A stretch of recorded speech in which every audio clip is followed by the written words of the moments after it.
Good morning, YouTube fam. Marla here. How's everybody doing this morning? I'm doing good. Um, this morning, let's talk about what I wish I had known in my 20s, 30s, and 40s.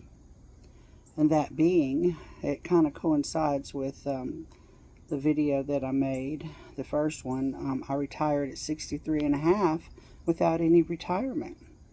My husband and I, Rick, we only live on our Social Security checks, like a lot of you retired folks are doing. I don't know what it is. Life just either got to us or I know for me and Rick, we were never taught to save anything. And yeah, we didn't. Life financially knocked us down at every turn. But I will say that in saying that, that was our fault because we were busy trying to live above our means.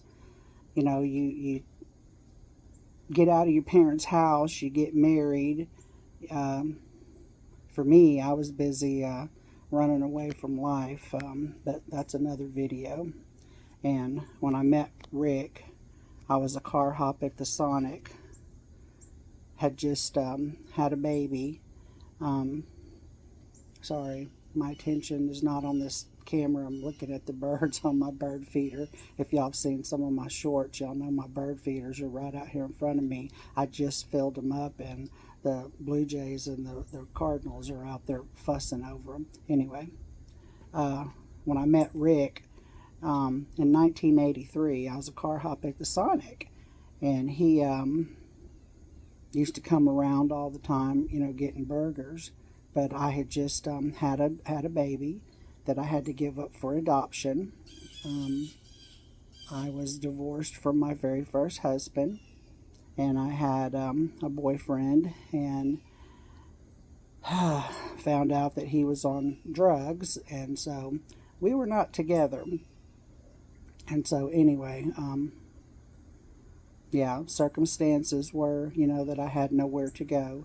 But anyway, my best girlfriend at the time could not have kids, and she had a total hysterectomy at 19, and I gave up my daughter to her for her own.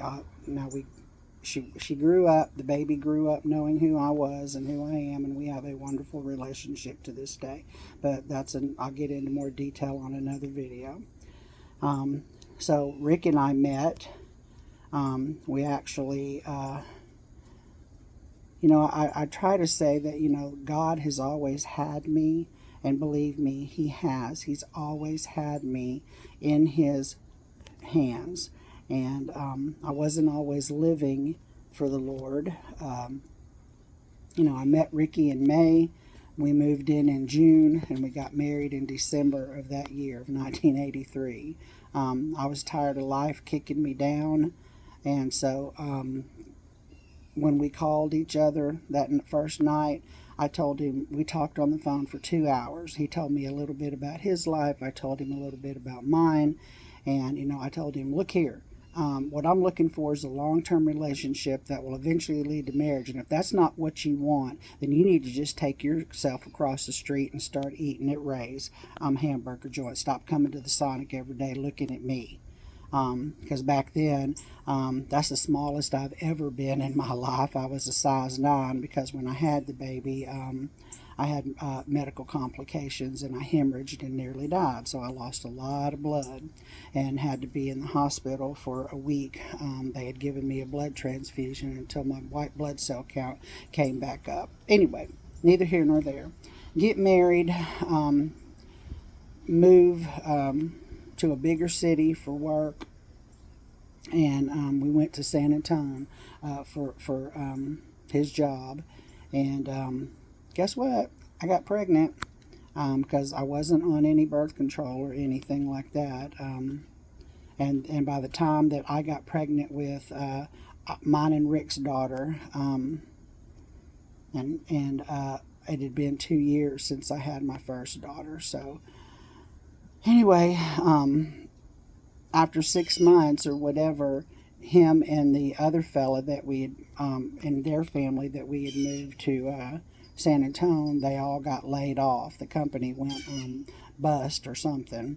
And so we moved back home, and, but we weren't taught, like, I barely remember in English class. I was in the 9th grade, and in English class, our teacher took one day and they had a class on how to write a resume, how to write a check and balance a checkbook, go to the bank and open up an account or whatever. And that was back in the 70s. That was 1970. 776, something like that. you know there was home ec. I actually took home ec in the 8th grade. I knew how to cook a little bit. I didn't know how to sew really well. Excuse me. I still don't know how to sew that well, but I can hem up a pair of pants and sew a button on if I need to. Anyway, as life went on, we just worked. We worked and lived paycheck to paycheck, and the more money we made, the more we spent, and by the time that we've been married 10 years or more, and it was, I was 33 years old. Rick's 3 years older than me, so he was 36, and we got our very first home.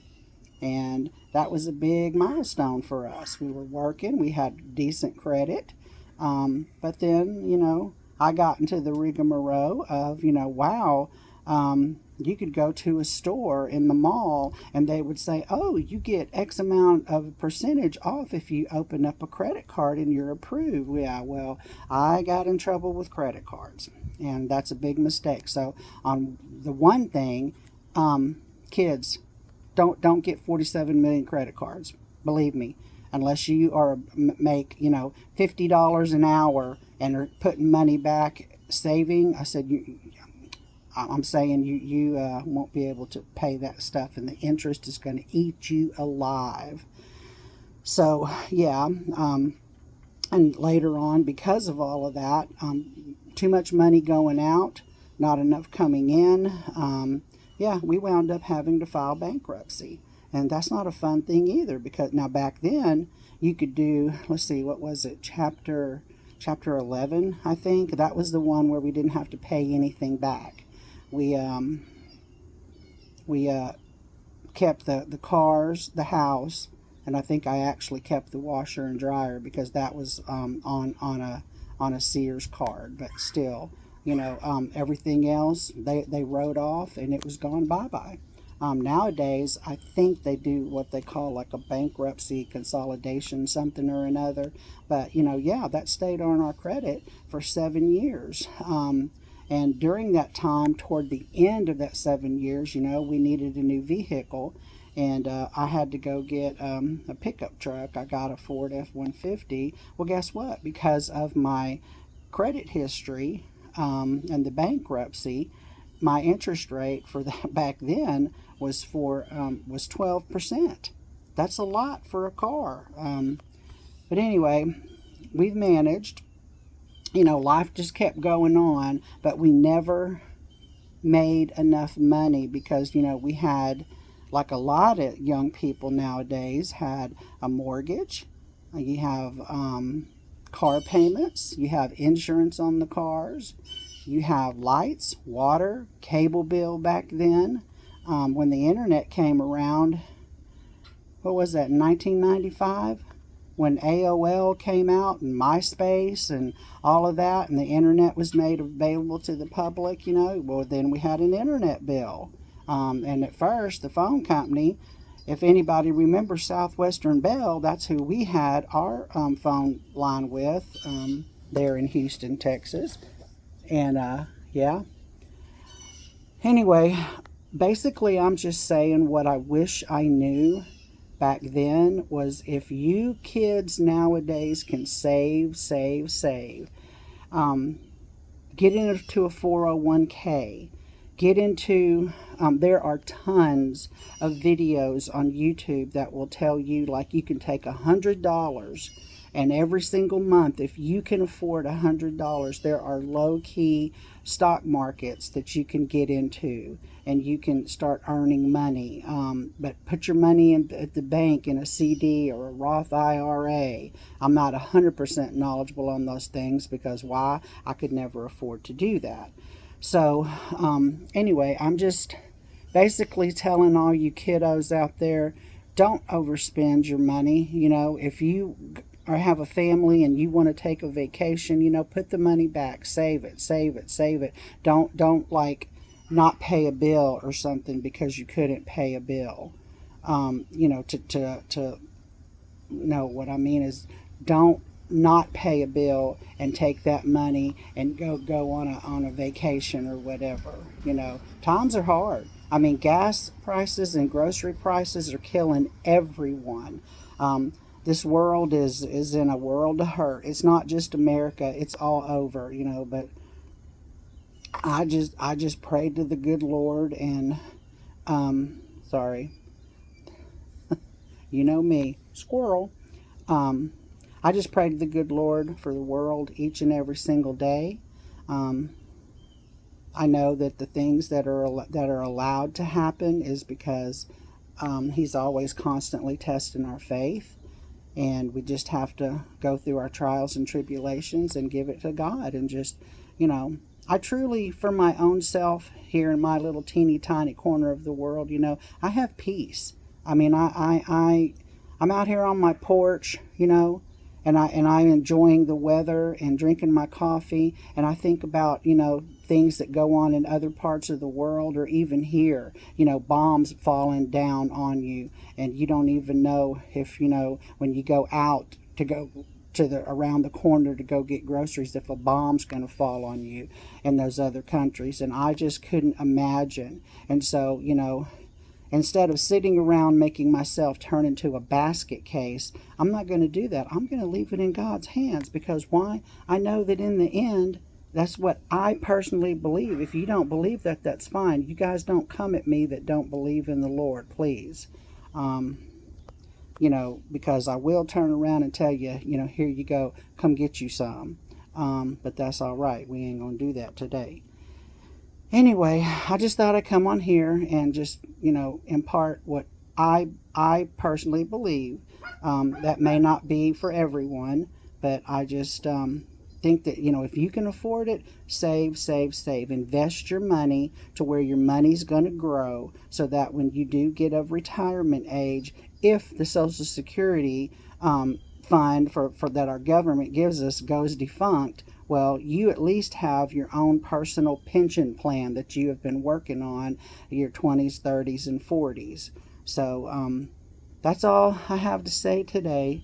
Hope everyone's having a wonderful and blessed day. I know that I am. And once again, I'm out here on the porch with bedhead. If y'all saw my short yesterday, and what YouTube did to me, y'all, that was just not right. You can't, you know, I'm just learning on this channel, and you can't put a thumbnail, which they tell you, you know, to create you a picture and put it as your thumbnail just before you open your video, so that when you guys see it come across your YouTube screen, you know, there's a thumbnail there, and it has, you know, like the title or whatever. On shorts, you can't do that. So they've got me looking like, you know, I'm in a compromising facial expression. And thank the good Lord, nobody has said anything ugly about it. I hope I have my comment parameters set correctly, so that I don't get any negative comments on that facial position. So anyway, y'all, God bless. I love each and every one of you, and in Jesus' name. And God, I pray to y'all, ta-ta for now.